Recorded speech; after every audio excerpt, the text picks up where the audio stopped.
Welcome to Midweek Late War from the Dice Gods. My name is Hydra. In this series we will be expanding on our Flames of War coverage and bringing you more great content covering the system and the products around it and tactics and lists and all kinds of goodness like that. Who knows, maybe even the odd battle report here and there too. In today's video, we're going to continue our foray into Bulge British with a look at command cards.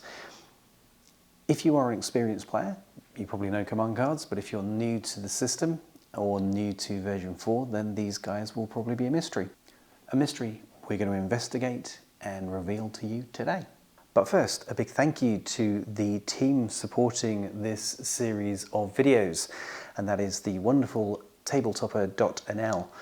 They have been kind enough to supply these command cards for us to take a look at and walk through today, so thank you for that, guys.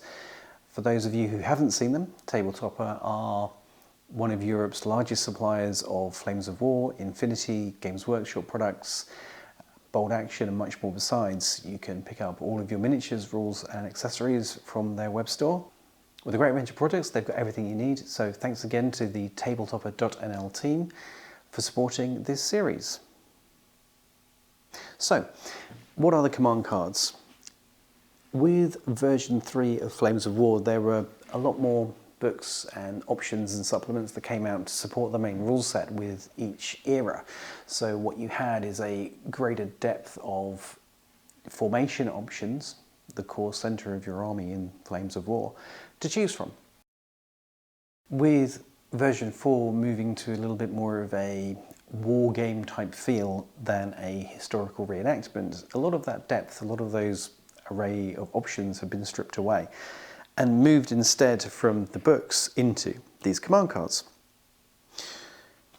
The command cards you see in front of you, this deck, there are 47 cards. They are €10.80 from our friends at TableTopper, and they contain a range of different ways to modify or completely alter the formations that will form the backbone of your list.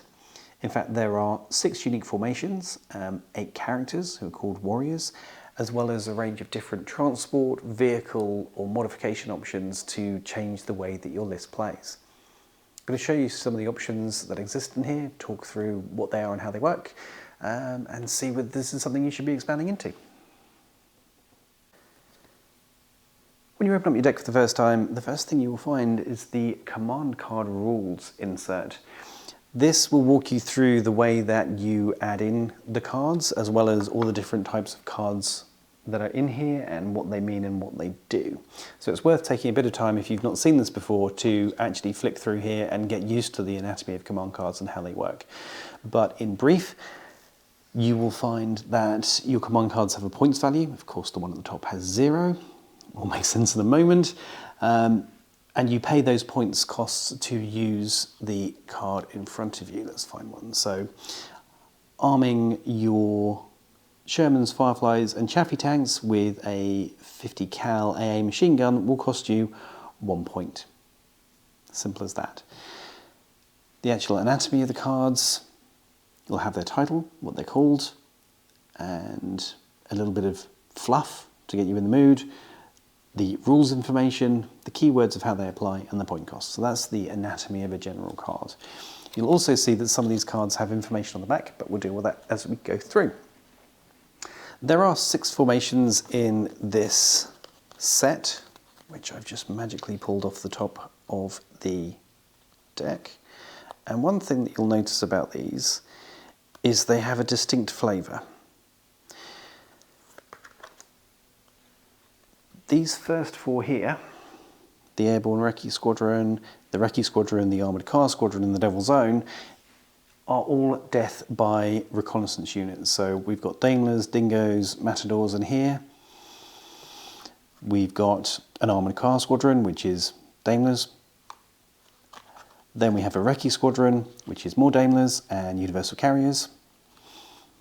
And then we have the Airborne Recce, which is a whole load of Jeeps and some mortars chucked in as options. But these are distinct formations, so that these give you new ways to play your Bulge British forces, which is cool.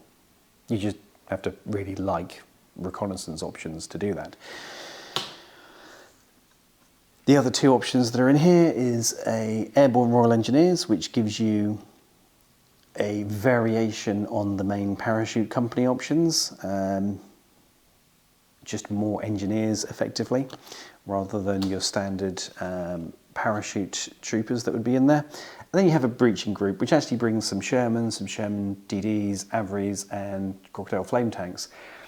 If you want to do something exotic, this is a great way to do that. This formation has just got all the weird and wonderful stuff in it. If you notice, they have a code reference next to each option for this formation. So that will tell you which particular card it refers to. So this, of course, isn't the right card, but on the back of this unit card, we have a code number, LB192. In this breaching group, we have LB137, 172, 173. So you can match up which card refers to which option in that list that way. It's a really handy way of actually making use of them, so it's good to know that. The other cards that come in here, we then have a set of 8 characters. These guys all apply the historical figures, and they all apply to specific formations or options for formations that exist inside the book already. Don't you love it when you get these really shiny cards that last really well and are very durable, but really hate ring lights? You gotta love that. That really helps. So, for example, John Frost here is a British warrior who goes into Frost Parachute Company. If you've seen the Bulge British book, you will know that there is a formation called Frost's Parachute Company. It's unsurprising that John Frost goes in there. He brings a buff for 3 points onto that formation to give them an extra buff, effectively, and lets you change when a team is destroyed and things like that. It's a nice buff for 3 points, and it gives a bit more flavour. So for people who are more of a fan of historical accuracy, these cards build a bit of that in. Would I say that it makes them fully historically accurate? No, I would not, but it gives a little bit more flavour. You have options in here for Sherman Guards, Kangaroo Rifle Companies. These are all add-ons to existing formations that let you do something a little bit different and flip things up a little bit. You'll also find in here, and in every deck of command cards, a lucky card. For 1 point, it lets you do a reroll. If you're notoriously bad at making that all-important roll, this little guy can be a godsend. It can also be an absolute heartbreaker. But for 1 point, you get one reroll that you can do once per game. If you've got a loose point, it's always worth taking.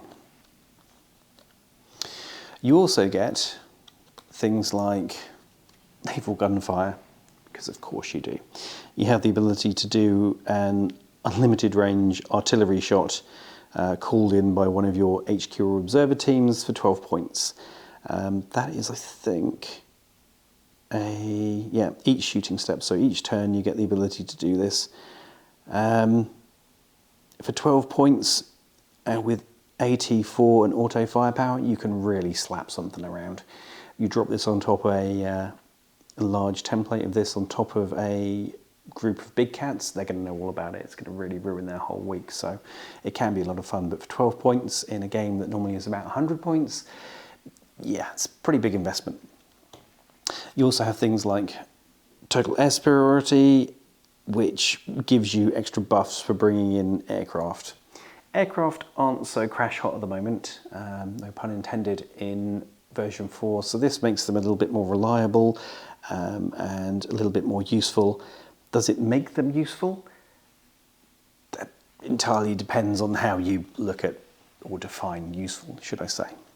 Beyond that, we have a whole range of different transport options which can be added on to different vehicles and different weapons and mods for different vehicles. So chucking on mine flails to Shermans, which is quite a cool feature, lets them clear mines and things like that, which is cool. It's flavourful and it gives you options, different ways of running things. Keeping on the theme of reconnaissance, you'll also find 4 different variations of either existing or different flavours of reconnaissance light vehicles in here as well. So this lets you buy those and add those into your formation to give you some variety. It's, yeah, interesting and gives you a bit of flavour. You sometimes get different weapons and different loadouts on there as well, often limited in what you can and can't take. But yeah, those also fit in with some of the formations we had previously. You'll also find cards which let you upgrade units. So this card here will let you upgrade a motor platoon 3-inch set of mortars into 4.2-inch mortars for 9 points.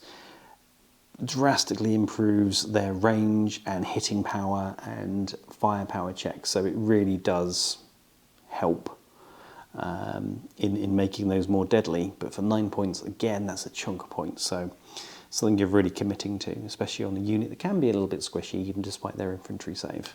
It's a similar story with the Hydra card here, which lets you for 1 point per gun add in a higher firepower rating and when they repeat a bombardment. So it's pretty situational, but if you're bringing in a lot of arty, specifically sextons and 25 pounders, it can really improve their output.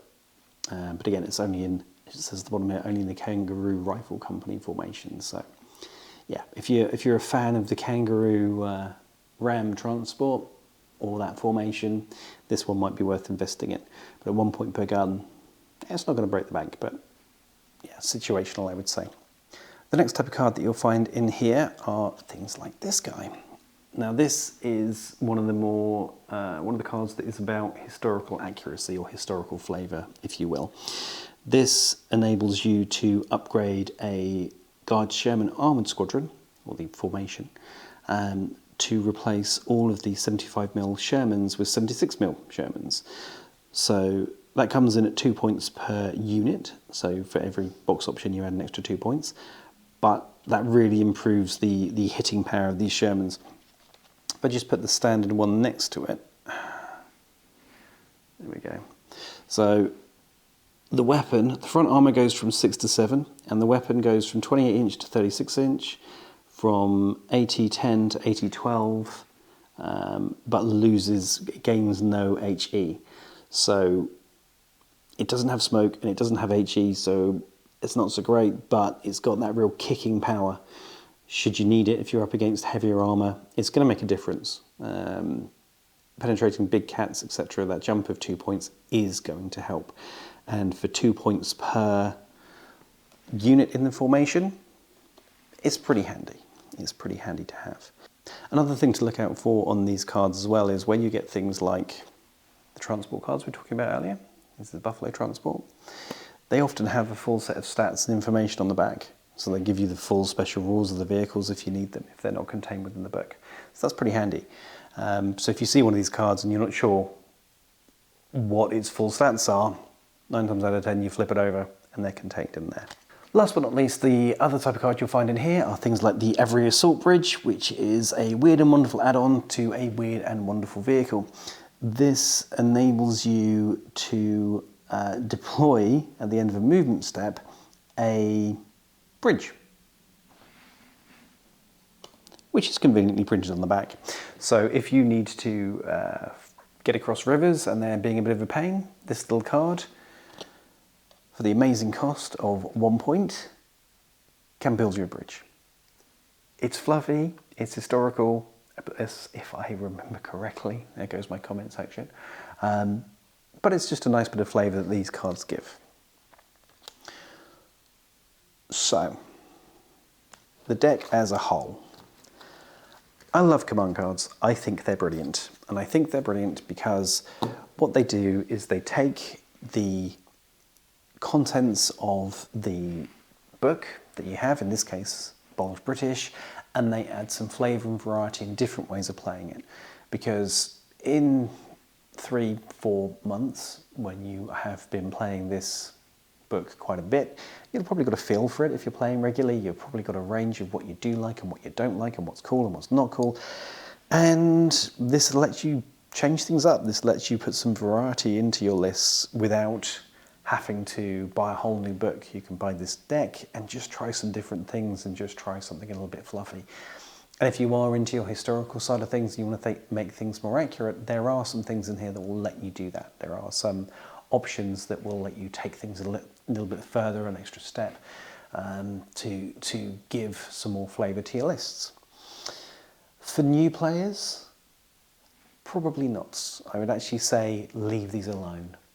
When I first got into Flames of War, or a couple of years ago now, I bought a command card deck along with my D-Day German book, and I didn't touch it because I had enough trouble getting my head around the book and putting things together in there and seeing how that worked. And then there were these 40, 50 cards next to me. Sometimes it's a lot more than 50 cards.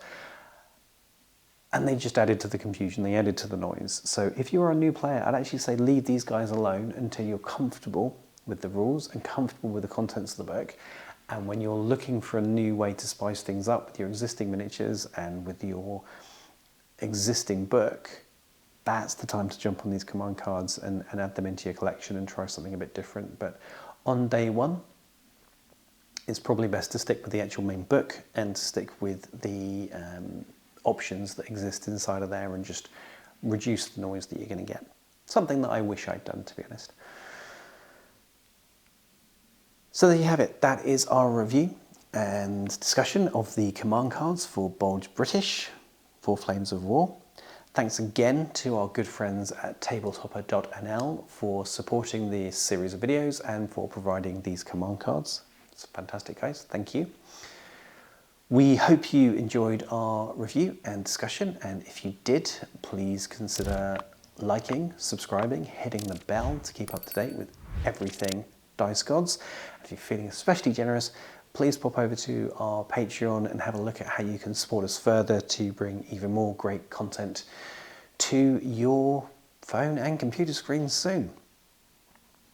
But for now, thank you very much for watching, and we will see you again soon.